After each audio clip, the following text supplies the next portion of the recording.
This is WWE superstar Drew McIntyre, and you're listening to the WWE Podcast. The champ is the one that everybody wants, me. Becky is going to WrestleMania. Claymore! Austin 316 says I just whipped your ass. This is my idol. You're going to acknowledge me. Hey everybody, welcome to the WWE Podcast. This is the Mailbag for Wednesday, March 16th, 2022, and admittedly, this is going to be an abbreviated version of the show. I am very crunched for time this evening. I almost didn't do the show. I wait till the last minute to pack, and my flight is early in the morning, and I'm just a mess. So, that said, I will get through this, and if it sounds like I'm rushing, I don't mean to disrespect anybody or disregard their comments. It's just in the interest of time. So let's get right to it. And you guys, by the way, know how to get ad-free everything. Apple Podcasts has a button to subscribe, 99 cents for a month. And of course, you can go to Patreon. That's $1 a month for hundreds of episodes ad-free, and my website, which has ad-free episodes and video. So check that out. And go VIP on my website at www.podcast.com. All right, let's jump into our very first email here, and it's been a while. So why don't we start off with Randy the patron, and he writes in. It just feels right, Randy. I got to say. I mean, when we don't have you starting off the mailbag, something's not right. So let's start out with Randy. He says, "Guess who's back? Back again. Tell a friend. Randy's back. Randy's back." In Eminem voice. Oh, got it. Can I get a hell yeah? Oh, guess who's back? Back again. See, I totally missed that until you said Eminem. All right. First man, what a couple weeks. I kept falling asleep while writing the mailbag and waking up for work. But anyway, enough of that. Well, wait a minute. Oh, while writing, not listening. Okay, well, that's acceptable. You can fall asleep while writing the mailbag, just not while listening. Okay, Biggie. Man, oh man. That scared the hell out of me. I literally thought he was dead. My question is, do you think that that Butch and Sheamus, what do you think of that group? I like it. Hope they do a lot with it. I like it too. You know, mistakes happen. Problems happen. I did praise this on my Monday Night Raw review. I said, I like that Sheamus has a bit of a stable right now. He's got Butch, i.e. Pete Dunne, and he's got Rich Holland. So I'm really liking this. Quietly, Sheamus is putting together a very formidable group, and I'm a big fan. Next, Liv and Rhea are going to win the titles, which will be Liv's first title, which gets me mad because she should have won long ago with Ruby Riott.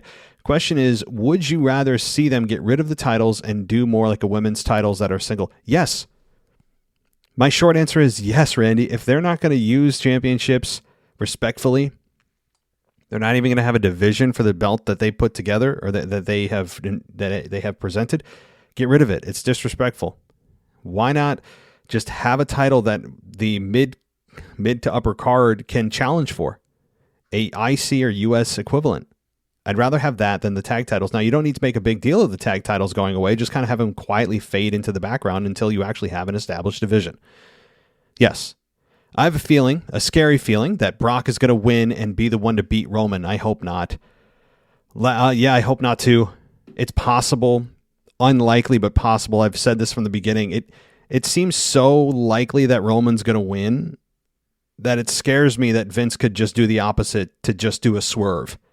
I hope not.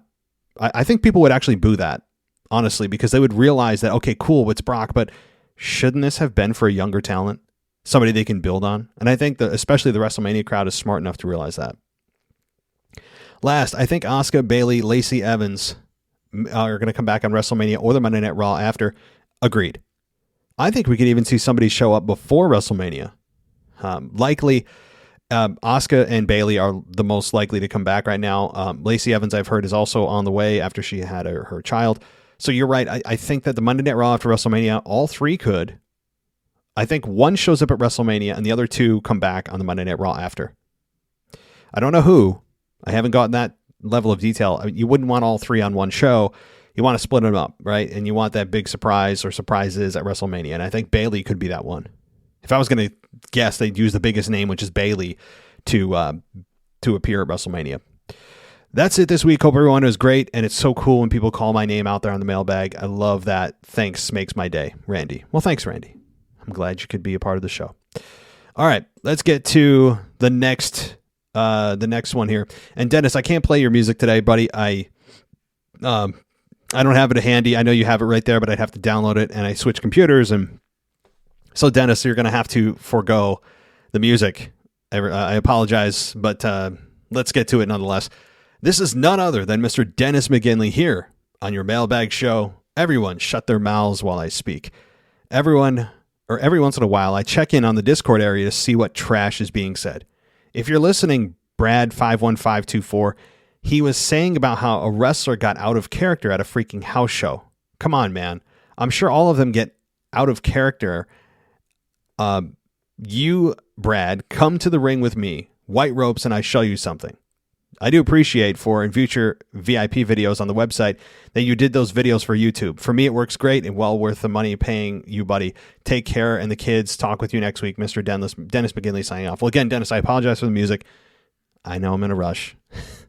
It was either this, guys, or I didn't do a mailbag at all. So, but Dennis, thank you. And yeah, look, I'm split on this about the house show thing. House shows are a time for talent to just kind of let their hair down, so to speak, right? It's a time to relax. There's no cameras. You're not on live TV. It's just for the crowd that's there. You're not placating to a national audience. It's time to hone your craft and do things you may not be able to do on a TV show. Try things out. I agree. But I also don't want out of character to the point where it's consistently out of character, number one. And where it's just so egregious that it's an exposure of the business that it takes you completely out of the moment. It depends why they're out of character. I haven't seen the context of why this person, who is it, who went out of character and why. That's important to me. You know, like if it's for Make-A-Wish, that's fine. If they're doing it just to try to be funny or something, I think that's not worth it. I'm generally of the belief that you should stay in character as much as possible, but Dennis, I don't, without having enough context, I'm generally against it, but house shows are an exception depending on the reason. So thank you, Dennis, Mr. Dennis McGinley. All righty, let's get to our next patron here. These are all patrons, by the way, and if you go on Patreon and join, you can get this placement on the Mailbag show right up front. All right, so let's see here. Matt K writes in on Patreon and says, Hogan actually requested the feud with Rock over Steve Austin. I heard the opposite. I mean, Hogan wanted to work with Steve. Steve said he, quote unquote, wasn't in the right headspace. He felt that Terry Bollea wouldn't be able to perform at the level that he expected of a match like that. So that meant that Stone Cold didn't believe that Hogan could keep up with his style, meaning he didn't have what Austin was looking for in terms of chemistry. That's what I've heard. That's what I've heard Stone Cold say. This is not my opinion. This is what I've heard Stone Cold say many times on his podcast. But I don't know. I mean, how Hogan and Austin didn't happen is a crime. It really is. Okay, they are doing this stuff with Seth on purpose. He's going to be stressed out about not having a match, and then Cody will debut against him at Mania. Yeah, so I had somebody else also write in and ask me about the Cody thing. How have you not heard about Cody and Seth? I don't know, guys. I'm in a bubble, apparently. But it's very possible, yes. And here's what I said, so I'm kind of right, that I think Seth is not going to have a path. He'll show up at WrestleMania, and he'll come and complain on the mic, and out comes Cody. And he'll confront Seth, and boom, we're off to the races. The crowd will pop like crazy. Seth and Cody would be fun. I agree. I have no problem with this. How I've missed it, I don't know. Okay, I think we are more envious you get a vacation alone.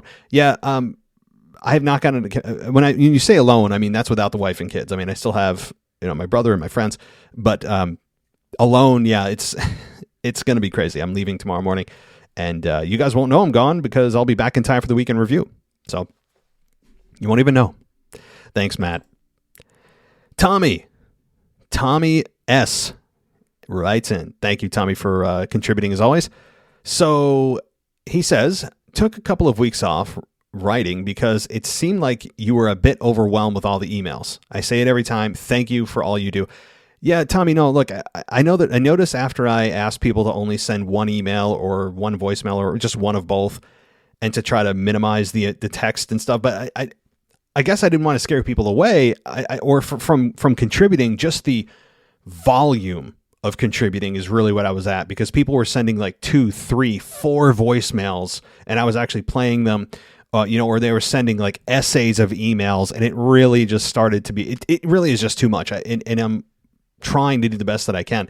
And that's the only reason I ask people to just be concise and right to the point, more than stretching things out. And I am very happy to provide a platform for everyone to speak their voice about pro wrestling and WWE, because I remember when I was just a listener, not a podcast creator, I was looking for a voice or a platform to do that. I mean, ultimately, that's why I created this, so I could have my own and do what I want and that kind of thing. But yeah, so it wasn't to discourage people from contributing, just get to the point, I guess, and more concise and less, no numerous voicemails is all I was asking for, because I want to get to everybody, but I don't want to split the show and all that. But anyway, okay.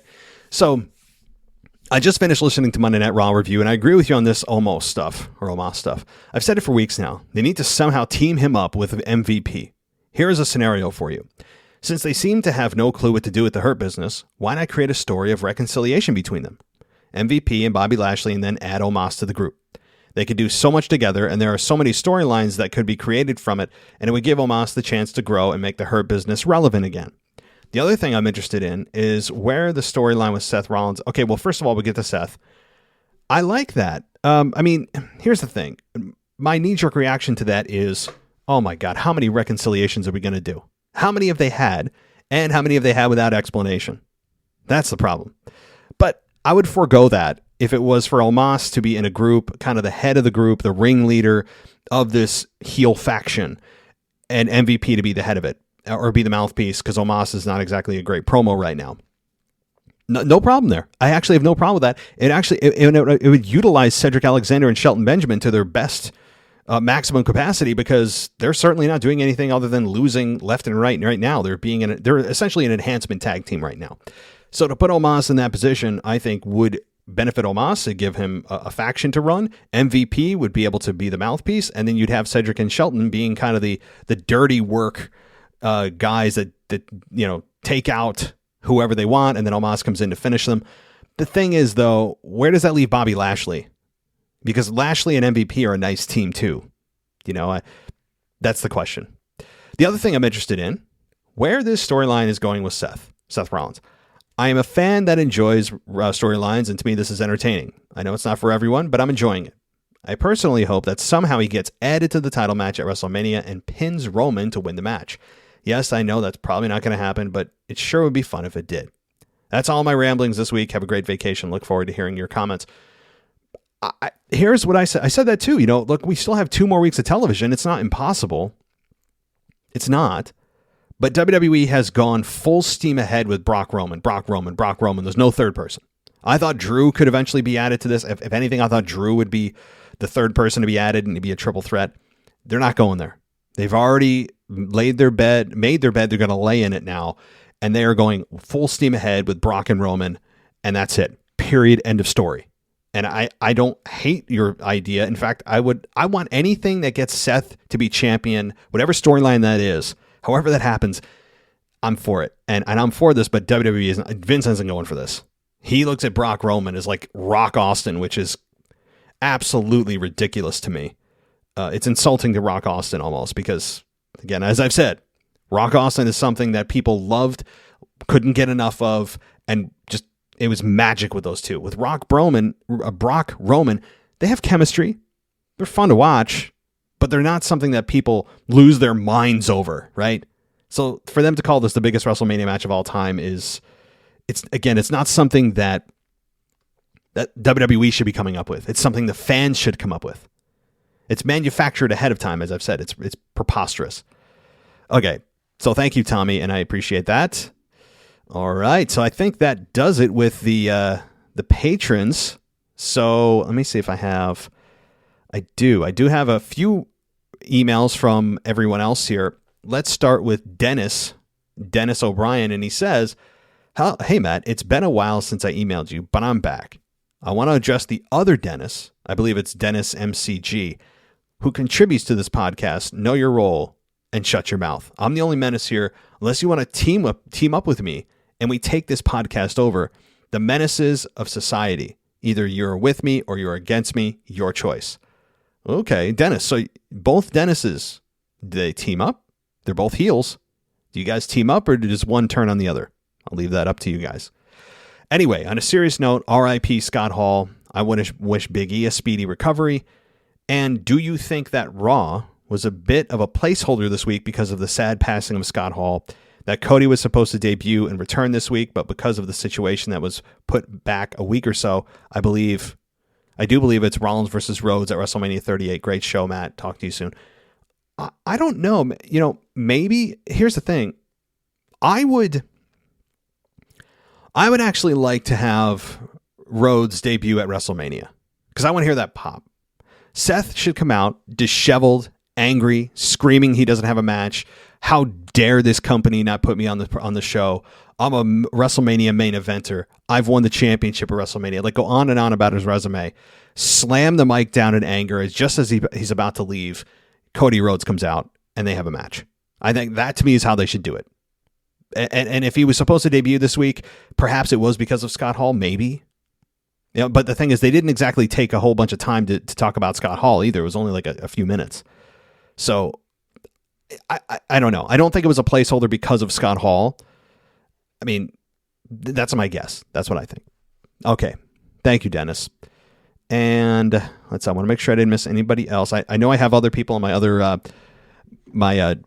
have like a few emails here, right? So I have realwwepodcast@gmail.com. People are still emailing. And I also have mailbag at wwepodcast.com. So let's see here. Bryson A writes in and says, "Hey, Matt, I have a WrestleMania prediction for Roman and Brock. There might be a way where the titles don't unify at all. So what if the ref sees the Usos helping Roman? That would end in a win for Brock, but you can only win the title with a pinfall or submission. Do you think this could happen?" Well, Bryson, sure, it could happen. But do you want a riot to ensue? I mean, do you want people to spend their hard-earned money to watch WrestleMania, to get to the main event of WrestleMania, which is this is the true main event of WrestleMania? I know that night one has its quote-unquote main event. There's only one main event, and I will stand by that. I don't want to hear, there can be multiple main events. Nonsense. There can be semi-main events.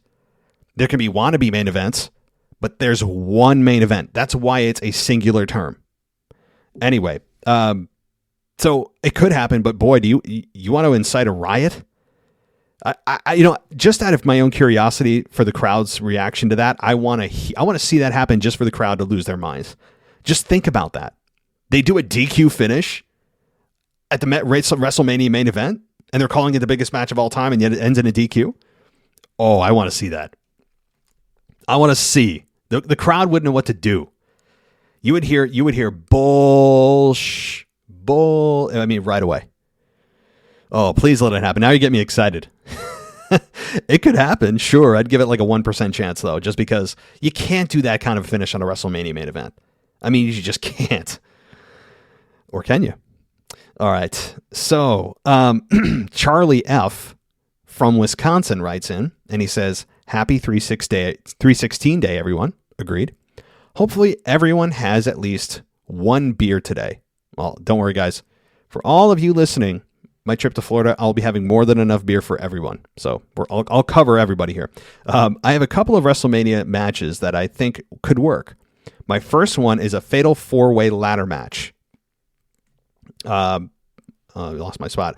For the Intercontinental Championship with Ricochet, Humberto, Kofi, Sheamus, with Ricochet retaining the championship. Not only would that be an awesome tribute to Scott Hall, but ladder matches involving the IC Championship have always been great. Also, if Seth isn't able to have a match with Cody, why not have the U.S. Championship become a triple threat with Seth, the Demon version of Finn Balor, and Damian Priest, with Seth winning the championship? Okay, well, first, before we get to any further, the IC Championship ladder match, I love it. It'd be a nice tribute to Scott Hall, no doubt about it. As far as Damian Priest and Finn Balor and Seth doing the triple threat, I like it, but I think they have something even bigger in mind for Seth. That's the thing. It's even bigger. That's why I don't think that's going to happen. Also, do you think we could see Biggie as a surprise entrant in the Royal Rumble? Well, yeah. Not maybe. No, I think Biggie's coming back way before that. I mean, the early prognosis is 3 to 4 months. The Royal Rumble is like, what, 8-9 months away? So, no, I don't think he's going to be a surprise entrant. I think he'll be back by like early summer, honestly.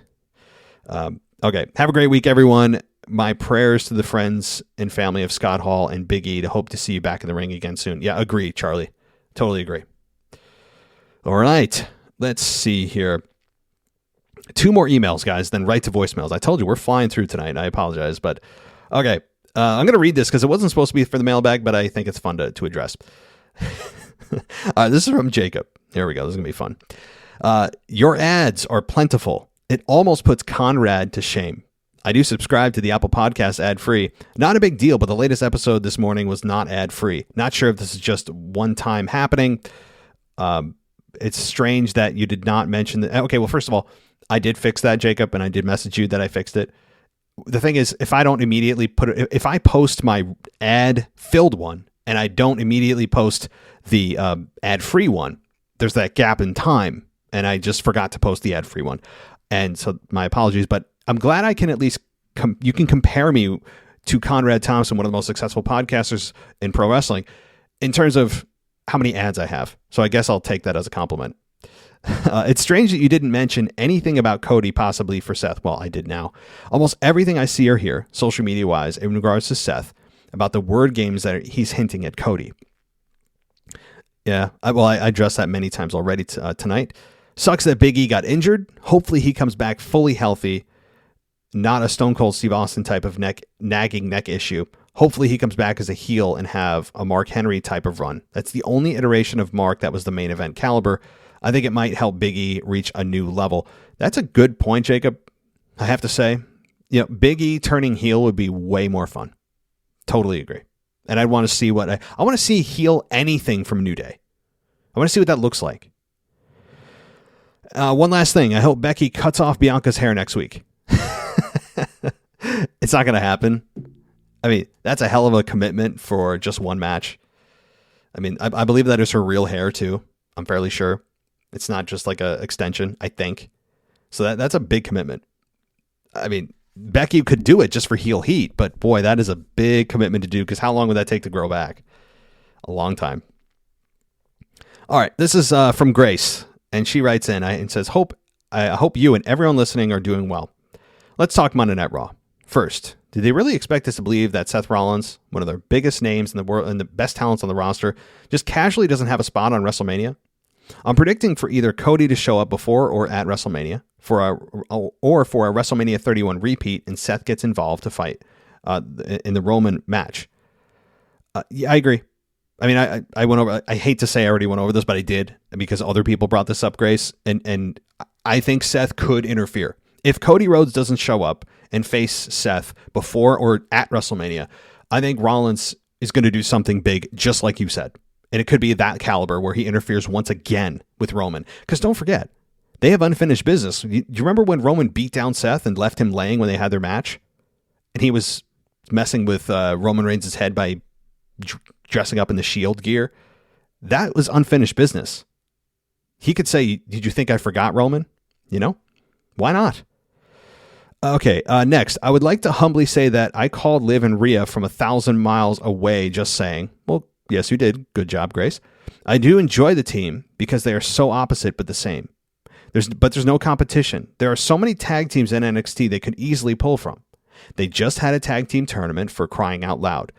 If they didn't want their tag division to crumble, they could start by bringing up new talent. Yes, they could. And I don't know why they don't.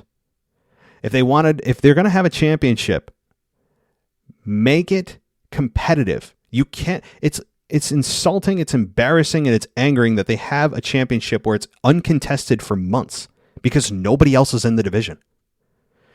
Okay. Lastly, Becky and Bianca, that segment was 10 times shorter yet 10 times more entertaining than the Charlotte Ronda segment. When Becky slammed her into the post with a chair and afterwards they said Bianca was injured from it, it made you second guess yourself for a little, like, wait, really? Because of how brutal it looked. But she's obviously fine. Agree. Becky and Bianca is infinitely more interesting to me than Ronda Charlotte. I mean, just because Ronda to me is, she's there for name value. She's not there because she does and puts on excellent matches and she cuts great promos. She's there because of name value. That's it. And I hope she goes away after WrestleMania. I do. Or turns heel. If she turns heel, put me on board too. But her promos, as I've said, are just bad. Or at least subpar, and they're quiet, and she has weird tics. I've gone over that before. I'm just not a Ronda fan, and if you are, great. Cool. Anyway, that's it for this week. I'm super excited for Friday because I'm going to SmackDown in Charlotte. Awesome. Well, Grace, send in your report. Send in your just like quick notes if you want about the things that you noticed that didn't make it on air. I'd love to hear it. Sadly, I feel like Charlotte will get a warm welcome from my hometown, and I'll be the lonely booer in my section.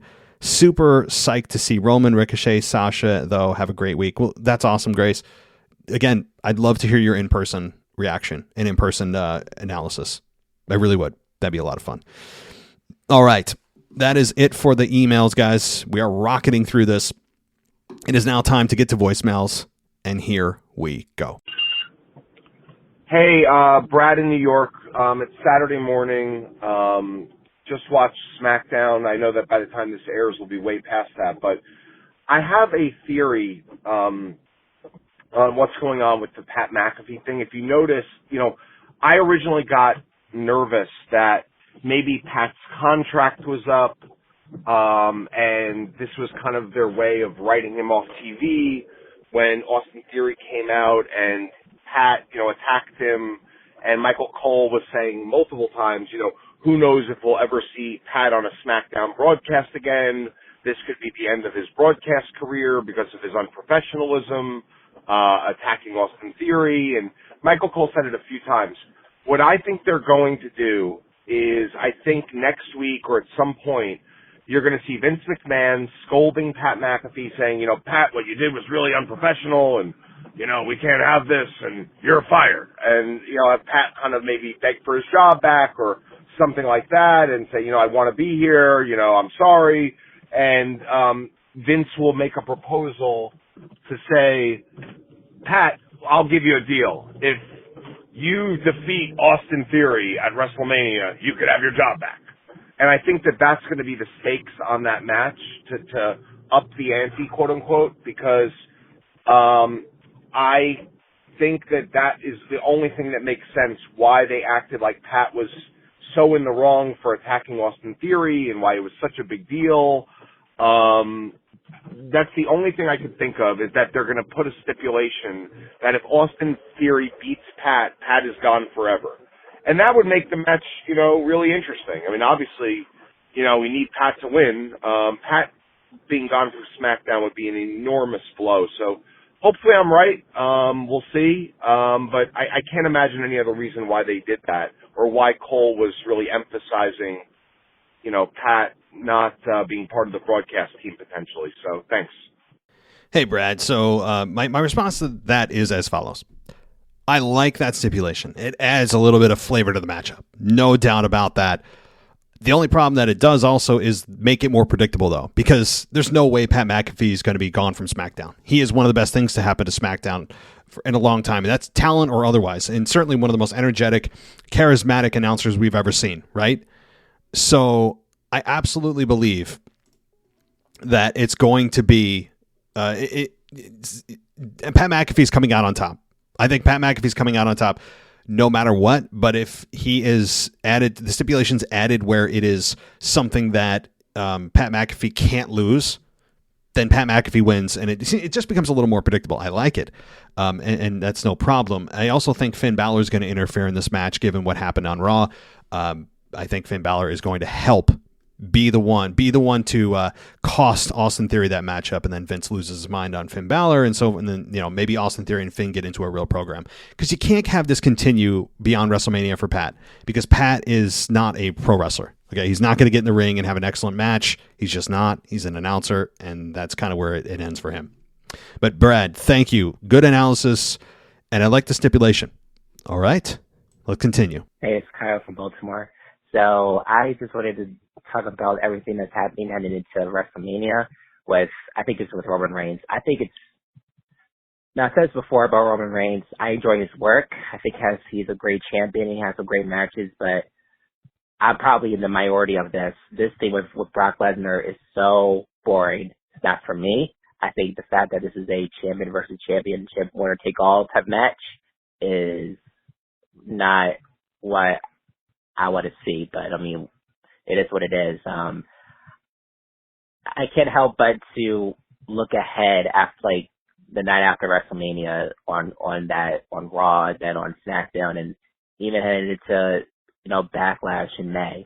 Like, what did he plan on doing? They gotta have to separate those championships again. They can't have, let's say, Roman Reigns on both shows, because it's like what you said earlier. It's like what you said in your What If It video. If Roman Reigns wins the championship, him going to both Raw and SmackDown back and forth every single week, it's going to be overexposure. So, and it will help a little bit because of it's almost credible for him to face on SmackDown, who's the top star besides Drew McIntyre, which he's doing stuff with Corbin, which is idiotic. But I guess my whole point is that I don't know. I'm just not a fan of this.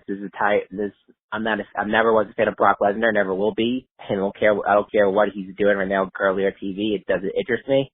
And Roman Reigns, he is great. I'm a Roman Reigns fan, but I need him to have, I would say, credible opponents, but just, I don't know, some good opponents for him to face, like just like how he faced Finn Balor, or just people who are currently on the roster now, not Brock Lesnar or people from the past, but they have no choice, I guess. But that's my 2 cents of that. It's just, I'm probably in the minority of this, that this entire feud is not for me, and I can't wait till it's over with so we can move on to something interesting, at least for me. But that's just it. This one call. Bye. Hey, Kyle. Well, yeah, I've heard you in weeks past talk about that Roman and Brock isn't for you, and Roman in general, isn't for you, at least how long his run is gone. But the thing is, they realize how special what they have with Roman Reigns is. Like, they know what they're doing right now is going to be in a future documentary. It could define his entire career. It could be everything that Roman Reigns when we look back on as a whole, as a body of work, we look at it and go, man, that was the run that did it. And they know that. They know they're in the middle of something special. So they're not going to end it, I don't think, with Brock Lesnar. And I hear what you're saying. Like, Roman can't do double duty every week. I don't think he would. I think Roman would, whoever he's feuding with, stay on that show until that feud's complete, and then he'd move to the next show and maybe make an appearance on that show, but not have a program necessarily, because he can't really have 2 programs going on at once. It gets confusing. It gets watered down. And as you said, it also is oversaturation with Roman Reigns. It's overexposure, as you said. So I think that he'll immediately find someone on Raw to work with, maybe he goes to still sticks on SmackDown and faces Drew McIntyre. I mean, how the hell Drew McIntyre hasn't happened yet? They know they have an ace in a hole there. So I think once he's done with Corbin, they're going to cross paths. But that's the thing. Like, I know what you're saying, Kyle, but that's the reason is that they have to have a whole nother roster for Roman to work with, because he's gone through nearly everyone on SmackDown. All right, let's keep it going. Hello, everybody. Alex, the French guy here.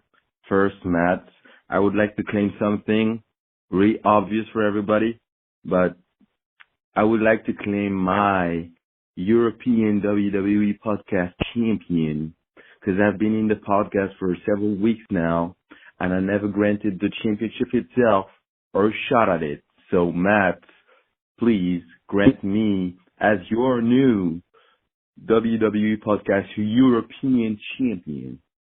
So now that this is out of the way, I would like to address something about all the criticism against WWE right now. You, Matt, especially, because you're ungrateful as I would say a lot. So I would like to address something about WWE about a long time. First, when Roman Reigns started to become the new face of the company, everybody was against it. Me, the first one, but but now he is the face of the WWE as the new heel. So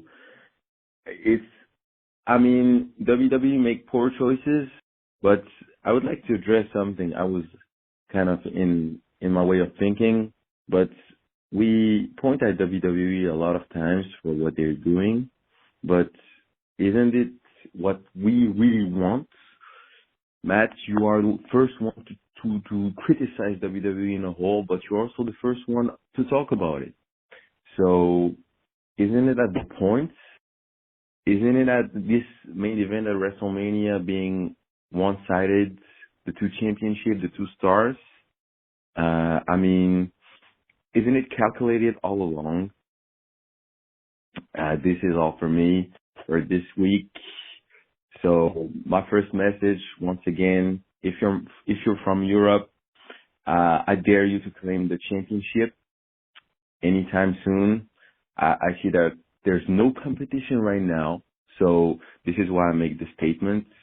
And secondly, as I said, isn't WWE calculating all along what they're doing and making the buzz in the good or the bad way? And that's all for me for this week.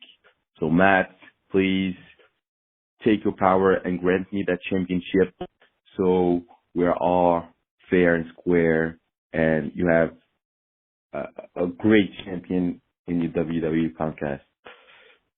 Bye guys, and see you later. Hey Alex, well, I have to say, since you are the first one to ask for that championship, we have to grant it to you, right? I mean, what else are we going to do? You're the one that first asked for it. We do have a vacancy. So if anybody out there wants to challenge Alex for the WWE Podcast European Championship, the challenge is open. And I have officially awarded that championship to Alex. So that being said, Alex, yeah, I am the first one to criticize. But here's the thing. WWE will tell us until they're blue in the face that they have a focus group every night, right? That we listen to the audience. And I think generally they do. But I think there's a lot of times where they think they know better than we do about what we want. For example, the Roman Reigns babyface experiment was a total disaster. A complete and total disaster. And it continued to be a disaster for many years. And the fans rejected it. Generally, they rejected it for year after year after year after year. And we did look at Roman Reigns in the Shield and say, hey, he could be the face of WWE one day. Let's see what he can do. And he ended up being a really bad babyface.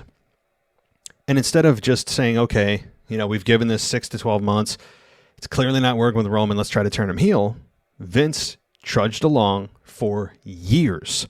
From essentially 2014, 2015, until 2020, when Roman Reigns returned as a heel. So for 5 years, WWE and Vince were stubborn, even though the audience was saying otherwise about what they wanted. There have been other examples too. I mean, that's the most egregious, about the fans telling Vince what they want, and then Vince not delivering or telling us, nope, you're going to go with this, right? So it's not always about, but despite what they say, it's about what we want, but we're not first priority. You know who first priority is? You know who they tailor to the most and who they care about the most? I'll give you a hint. It's a group of people that provide more money for them than do the actual viewers, us. It's actually a couple of groups of people. Wall Street and sponsors. They are the two that drive WWE. Now, they may not actually be watching the product, but WWE will tailor their product to perhaps what they value. Like if they're a PG product and they're trying to get a sponsorship with an organization, they'll look at that organization and look at their values and try to maybe make sure that they're matching those values that they have on TV. And with Wall Street, they care about money. They care about numbers. They care about how many hours are people watching the network, that kind of thing. Which is why you saw a 50-hour WrestleMania for how many years, because that bumps up the numbers of a number of hours that people are watching the network, kind of artificially inflates it. But I would say that while the viewers are important and the fans are important and we do provide a big revenue stream, there are bigger revenue streams out there for WWE. Wall Street, the investors, the stakeholders, the stockholders, and the sponsors. So you have to take that into account too there, Alex. I'm the first to criticize, but there are many examples of WWE not giving the fans really what they want and what they have asked for. Like, for example, Daniel Bryan winning the Royal Rumble. He was eliminated by Rey Mysterio in 2015, right? He became the Intercontinental Champion instead of the World Champion at WrestleMania 31. So it's really not always about what we want. They won't tell you that, but it's not. So thank you, Alex, for calling me out, and congratulations on your new championship.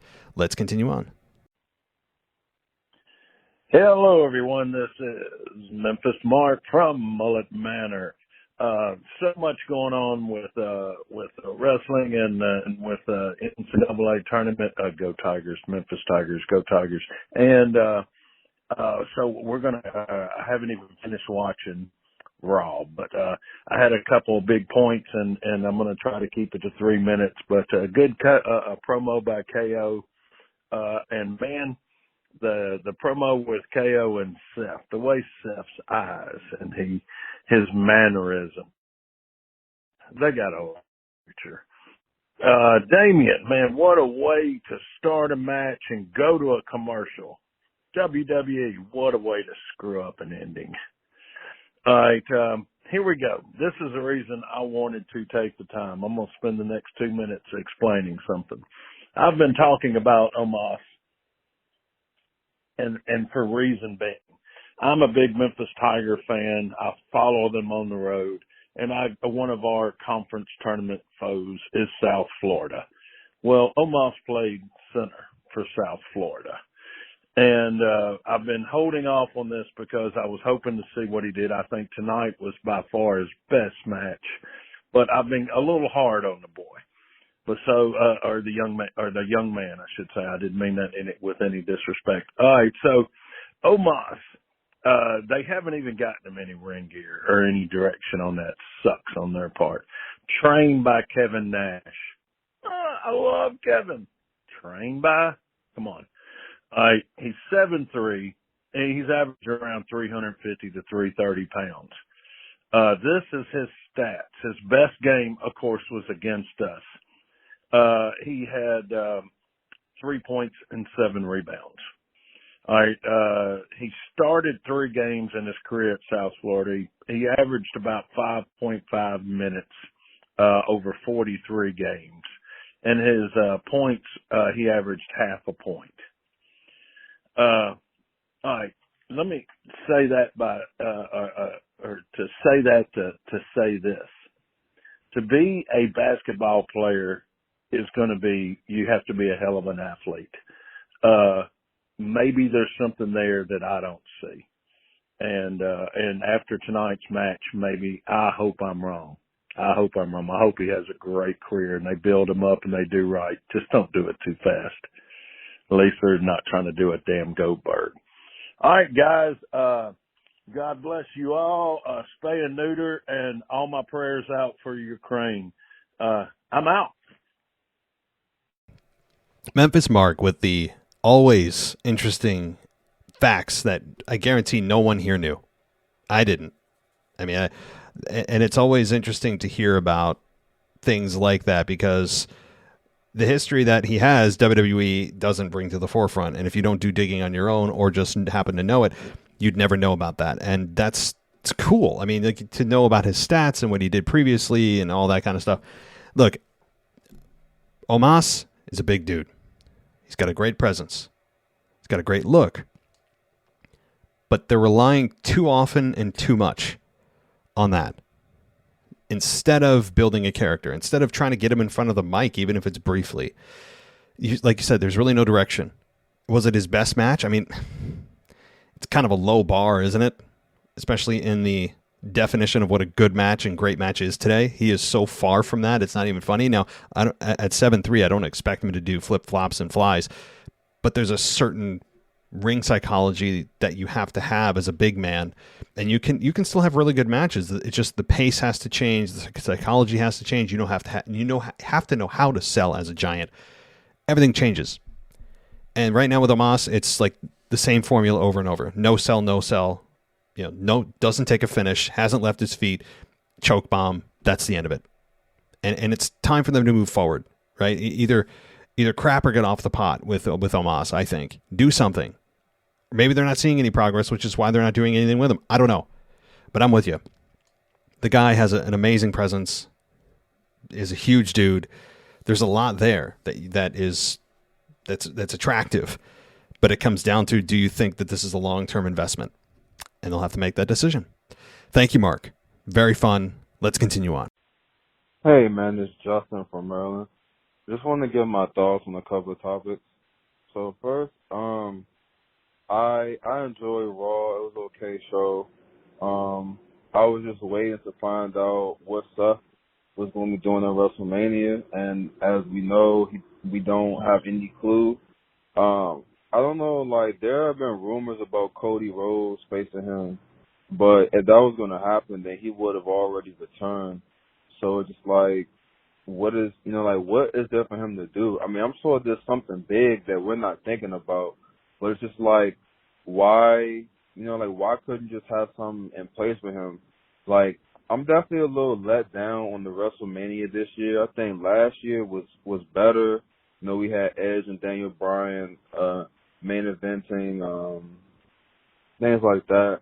So I'm not really, like, hyped. I mean, of course I'm going to watch it, but I'm not really, like, excited. Like, man, I can't wait. I'm not really hyped for this WrestleMania, but who knows? Maybe, when it's over, it'll change my mind. So, yeah, I don't know what Seth's going to do. I wanted him to be world champion. I'm still hoping that that's in the plans for this year. So that's on that. Ricochet, I saw that he was getting a big push by Vince. So I didn't know if that was going to lead to the IC title. I thought Sammy was going to hold it for a couple of months, but Ricochet. So who do you think he'll face at WrestleMania? I'm guessing it'll be a heel. So I don't know, maybe Sheamus. I'm not really sure who he could face. Hopefully it's somebody credible. I don't want him to just be thrown into some match against like Jinder Mahal or somebody. Hopefully it's a good opponent for him. I think he'll go over. But it seems like that WWE loves the triple threat tag matches. We have one for WrestleMania on the WWE side and NXT side, so it seems like that they love those. So I was kind of surprised when RK Bro won. I thought the Alpha Academy or Seth Rollins team would win, but hey, they won. I mean, they look good with the titles. I did think that Alpha Academy was going to interject themselves in a triple threat. So that should be a fun match. I think RK Bro will part of the team by pinning Alpha Academy, and then we'll get them against the Street Profits at Backlash. So that'll be fun. So that's it. I think my time's going to run out soon. I don't really have a lot of things to touch on. Just more Seth Rollins. I'm really disappointed how he hasn't been booked the way he should. He should be a champion right now. Well, first of all, Justin, it's WrestleMania Backlash. I don't know what you mean with all this Backlash stuff. I can't. I'm not even looking forward to when they name that pay-per-view. It's such a clear just play on the WrestleMania brand name that they're trying to pull in, that it's still part of WrestleMania. It's the Backlash of WrestleMania. It's like, no, Backlash is implied that it's the Backlash from WrestleMania. But hey, so Seth Rollins, I mean, I've kind of covered him pretty thoroughly throughout this show, so I don't want to repeat myself. I'm trying to find something new to say about it, but it could be Cody Rhodes. I think Cody Rhodes is a good opponent for him, and I know you're saying we haven't seen it yet. We would have seen it by now. Not necessarily. As I said, the scenario could be that Seth comes out and just starts ranting, raving, and hammering everybody and blaming everybody for him not being on the card, and you know who I am, and look at what I've done. And then he is about to leave the ring, and Cody Rhodes comes out, and they have a match, or a confrontation, or a showdown, or a brawl. So just because he doesn't have anything going into WrestleMania doesn't mean he can't just show up. which also kind of defeats the whole, you need to have a match to have a path, the road to WrestleMania. Why do you need to have a road to WrestleMania? Just show the hell up and do something. Why does it have to be the one show that you need to have a predetermined destination to be a part of? It's weird. So that's that. As far as Ricochet's opponent, I'm looking at the SmackDown roster, right? I'm looking at it, and I'm trying to find somebody that he could work with. I mean, Sheamus is obviously a credible opponent. You could have him. You could have. I'm trying to see who else. I would have said like Biggie or somebody, but that's out. Although he's in a tag team. I mean, there's really not a whole lot. I was gonna say it would have been some kind of triple threat, but I don't even know somebody that could be involved. I mean, maybe you could have Sheamus, Sami Zayn, and Ricochet in a triple threat. But wait a minute, Sami Zayn's with Johnny Knoxville, so perhaps it's Ricochet, Shinsuke, and Sheamus. There you go. And Rick Boogs, maybe. How about that? Why not? Or Rick Boogs. It's possible, but I don't suspect that Ricochet is going to lose. I do expect Ricochet to retain at WrestleMania, regardless of who his opponent or opponents are. Definitely. So, Justin, thank you so much for contributing. Always great to hear you. You're not the closer this week. You're close to the closer, but let's get to the last couple here. Hey guys, this is Eli, and I just wanted to say, hey Charlie, it's nice to know that you're not the only autistic person who's listening to this podcast. Yes, I have autism, and I was diagnosed with it during the pandemic, and it's actually been quite helpful to know that I have autism, because it means I've been able to figure out the problems in my life. But I just want to say, hey, you're not alone, man, and also WWE has helped me. WWE has helped me with depression and stuff like that too. So, hey man, what's up? Hey, this is Eli again, and I am just wanting to comment on the possibility of a match between Stone Cold and KO. I'm only 16 years old, so when Stone Cold retired, I wasn't born. So I understand how over he was and how great he was in his prime and stuff like that, but as someone who wasn't alive when he retired and also who wasn't a WWE fan until a couple of years ago, I don't think that if they do have a match, Stone Cold should win. I think that KO should win, personally, because even if Stone Cold won, what would that actually do? Sure, it would spike the ratings, but if KO won, that would do wonders for his career. That could launch his career to new heights that I haven't seen before. Maybe what I'm trying to say is I don't really see the point of Stone Cold winning if they were to have a match. So, you can yell at me for being a teenager, but I don't really understand. I don't really understand, so bye. Hey, Eli, hope you're doing well. Yeah, everybody, look, I have 2 voicemails from him because the first voicemail was very brief and it didn't really have anything to do with wrestling, just kind of a cool little kind of message there about you had a disability or you do have a disability and you're using WWE and maybe this podcast, I'd like to think that'd be kind of cool to help battle that depression. And that's awesome. I mean, WWE, I don't think at times as I sit here and, kind of complain sometimes about their product and I complain about the things that they do, the things that I'd like to see, the things that could be better, we still love it at the end of the day. And we're here because we love it. If we didn't, we wouldn't watch it. And to know that you are using it to get through tough times and everything, that's awesome. I'm not being facetious about that or anything. That's really cool. So continue to listen to this show and obviously continue to watch WWE for sure.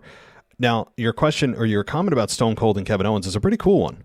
The reason I say that is we're all assuming that whatever this is, a brawl, a match, whatever, that Austin comes out on top and Austin drops Kevin Owens with multiple stunners. And I still believe that to be a very high chance. But what if it's the opposite, right? What if Kevin Owens kicks him between the legs, drops him with a stunner, pours beer all over Austin? I strangely might prefer that because I would love to know what the follow-up is. Maybe it does result in an official match with these two somewhere down the line. You know, it would put a hell of a lot of heat on Austin or on Kevin Owens. Imagine the heat on Kevin Owens for that. You've got a hell of an idea, Eli. One that I didn't consider because we all just believe it's a foregone conclusion that Austin's going to be the one standing there stunning Kevin Owens a zillion times and, you know, pouring beer all over him. I still believe that will be the case, though. Don't get me wrong. That's still my official take on that. But that's an idea that I don't know if they've even considered because, yeah, while that wouldn't hurt Kevin Owens' career, him working with Stone Cold at all and working with him at WrestleMania would still give him the quote-unquote rub. So I know what you're saying that, well, how would that help Kevin Owens if he loses to Stone Cold or if he just gets beat up, whatever this is, a match or not? It still would help him because he would be remembered, not necessarily for losing, but for even being involved in a segment at WrestleMania with Stone Cold Steve Austin.